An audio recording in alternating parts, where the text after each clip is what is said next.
Can you say something to the youth, please, about all this that's going on? Well, all I have to say to the youth is put down the guns. Because if you come here with a gun, the chances are you're not going to make it home. I hate to say it like that, but we have to keep it real.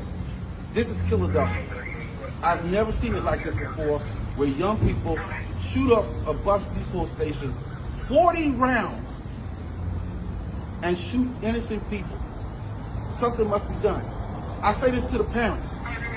Go in your children's room, tear it apart, and find that gun. Because when they kill somebody, that's on you.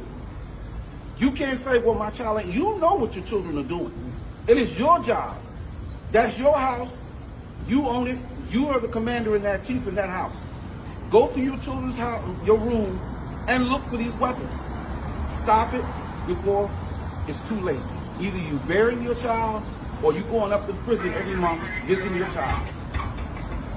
It takes a community to stop this. It's not just on the police department. That's why we're out here. But it's not all about locking people up. You have to educate these people. You have to educate these young people. Guns is not the way. But there's a group of them that believe in robbing and stealing and killing.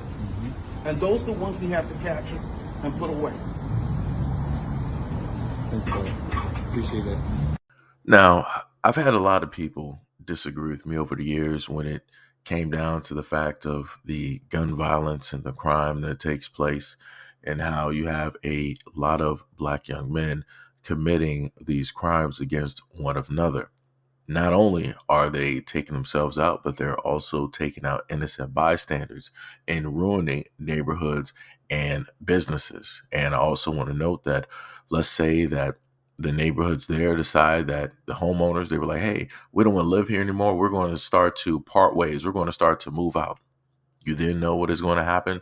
Those same individuals, those same families who harbor those criminals, they're then too going to decide, oh, well, there's nobody really left here. We're going to sit up there and move to another neighborhood. And the cycle repeats.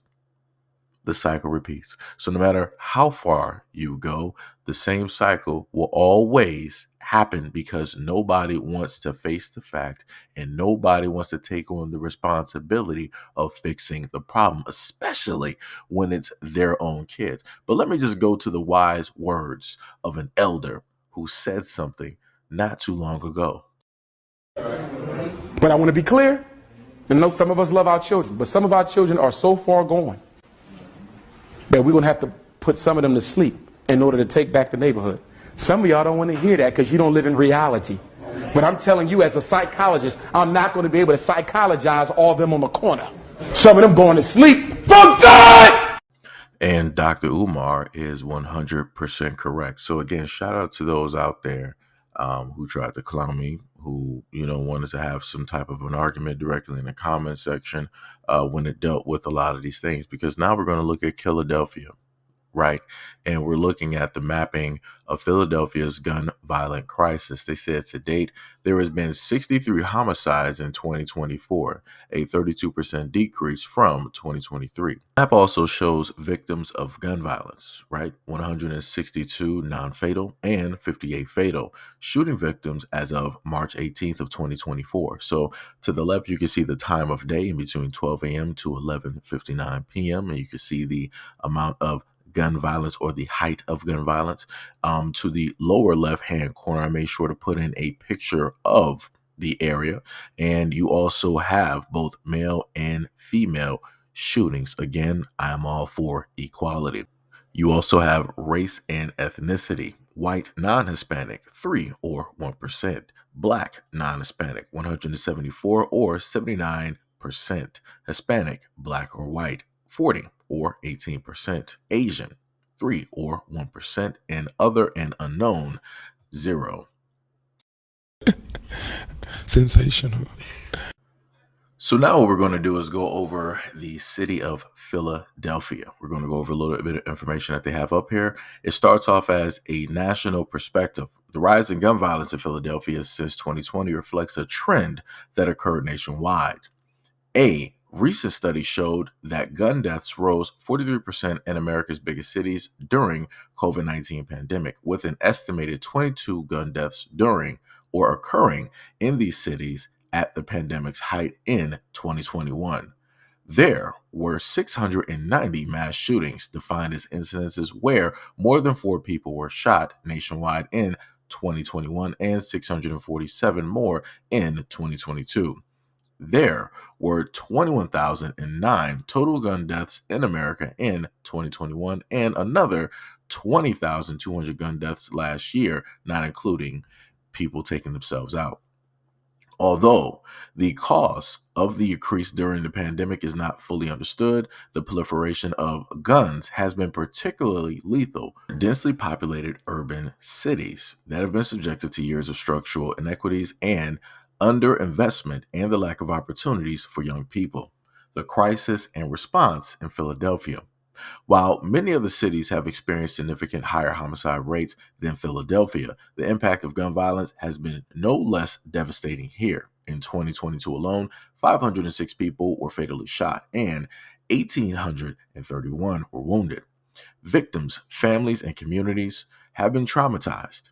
In 2022, 65% of Philadelphians reported hearing gunshots in their neighborhoods during the previous 12 months. In response, the Kennedy administration and city council reducing gun violence their top priority, and the city, in the last 2 years alone, has committed an unprecedented level of financial resources to this crisis, including significant additional support for law enforcement, new policy strategies, and a comprehensive range of violence prevention and community wellness initiatives to address the issue. The strategy is built on an adoption of evidence-based solutions and innovative initiatives tailored to the shifting dynamics of gun violence and also prioritizes sustainable solutions that will foster long-term violence reduction.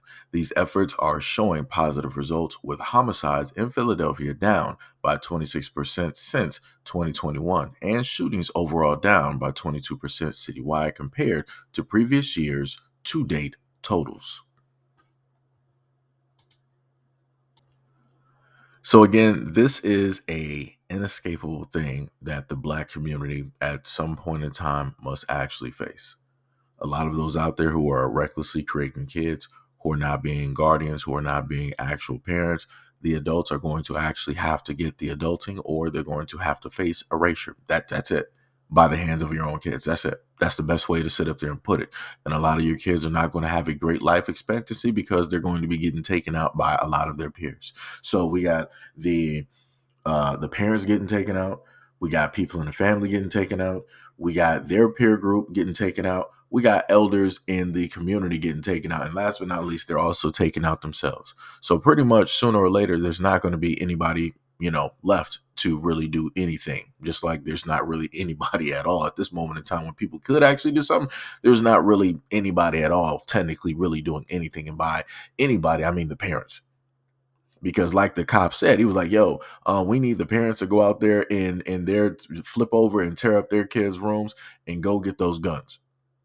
Take them away from your kids. But a lot of parents can't do that because they're actually afraid of their kids. Imagine that. Parents being afraid of their kids. You brought them into this world, you created them, and you're afraid of your own creation. So if you're afraid of your own creation, what does that then mean for everybody else? But like I said before, the Black community does not want to face this problem. The Black community does not really want to highlight or talk about it. And like I said before, Brother Umar had brought this up before. And a lot of people did not want to listen. A lot of people was not trying to sit up there and hear him. A lot of people was not trying to pay attention. But here we are. You saw the stats of Philadelphia.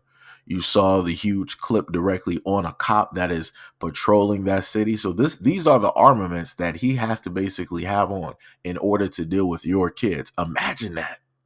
Imagine that. A cop having to wield a weapon such as that with such a large clip in order to battle your kids because you don't know how to actually be a parent. Shout out to the Black community, though. Y'all doing it big out here. I don't think it's white folks. I think it's Negroes.